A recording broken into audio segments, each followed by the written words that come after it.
Պարոն Մամիջանյան, նախ ընտրությունների մասին, սկսենք հենց sense պարզ հարցով, սպասելի էր ձեզ այս ելքը, թե ոչ։ Եկեք ես չասեմ իմ համար այս ելքը սպասելի էր, թե սպասելի չէր, որովհետև մի տեսակ այդ պատասխանը կարող է արտահայտել ինչ-որ մարդկանց։ Ես այլ բան ասեմ, բոլոր այն խախտումների մասին, որոնք բարձրաձայնել են իմ ընդդիմադիր գործընկերները, վստահ եմ, որ բոլորը տեղյակ եք, բայց այս աղմուկի մեջ մի տեսակ առանց ուշադրության մնաց ԵԱՀԿ ժմիկ նախնական զեկույցը, որը մեղմ ասած չի արտացոլում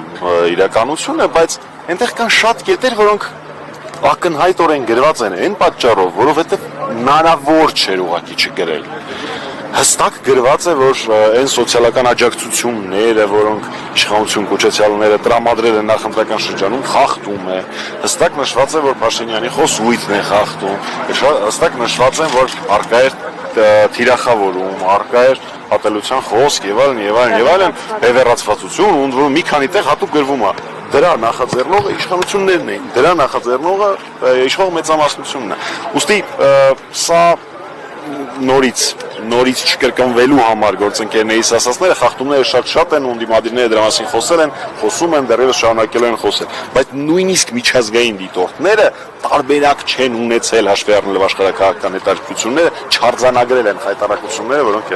եղել են այս ընտրությունների ընթացքում։ Մամիջանյան, ըստ ձեզ միայն այդ խախտումներն են պատճառը, որ ընդդիմադիր ուժերը, նույնիսկ միասնական ընդդիմադիր ուժերը չանցան խորհրդարան։ Անցան, բայց մեծամասնություն։ Հետաքրքրական հարց եք տալի։ Գիտեք, ձևակերպեմ պատասխանս այսպես։ Այդ խախտումները առկային միանշանակ, դրանց պիտի լինեն հետևանքներ միանշանակ։ Մնացած բոլոր խնդիրների հետ կապված, կարծում եմ, որ բոլորս էլ անելիքներ ունենք, բոլորս էլ հետևություններ ունենք անելու, ու դա նորից եմ ասում, ոչ մի կապ չունի, խախտումները այո եղել են, այդ խախտումները այո ազդեցություն են ունեցել, դրանք անթույլատրելի են, ու դրա հետևից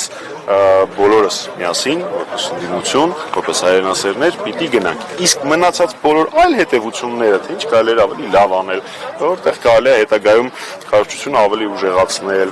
խոսակցությունը քաղաքացու հետ, մեր քույրերի եւ եղբայրների հետ ինչ ձևով տանել, դա ես չեմ կարծում, որ որևէ իմաստ կա, որ ես հրապարակային որևէ մեկին խորհուրդ տամ, այդ ամեն ինչը յուրաքանչյուրը վերլուծում է իր համար, այն մարդիկ, ովքեր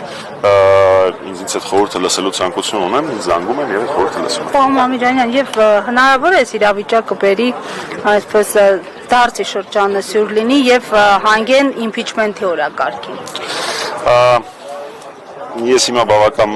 հետաքրքրական կարգավիճակում եմ գտնվում։ Ես իհարկե ունեմ հնարավորություն ասելու, բայց չեմ անի դա։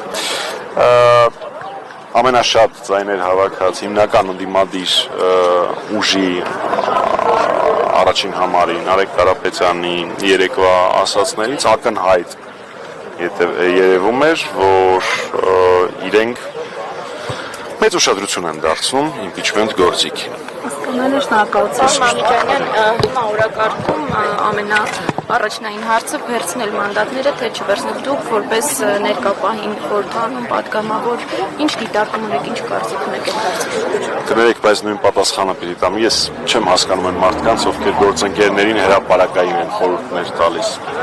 Ես իմ խորհուրդները տալիս եմ անձնական զրույցների ժամանակ այն մարդկանց, ովքեր խորհուրդը հարցնում են։ Շնորհակալ եմ։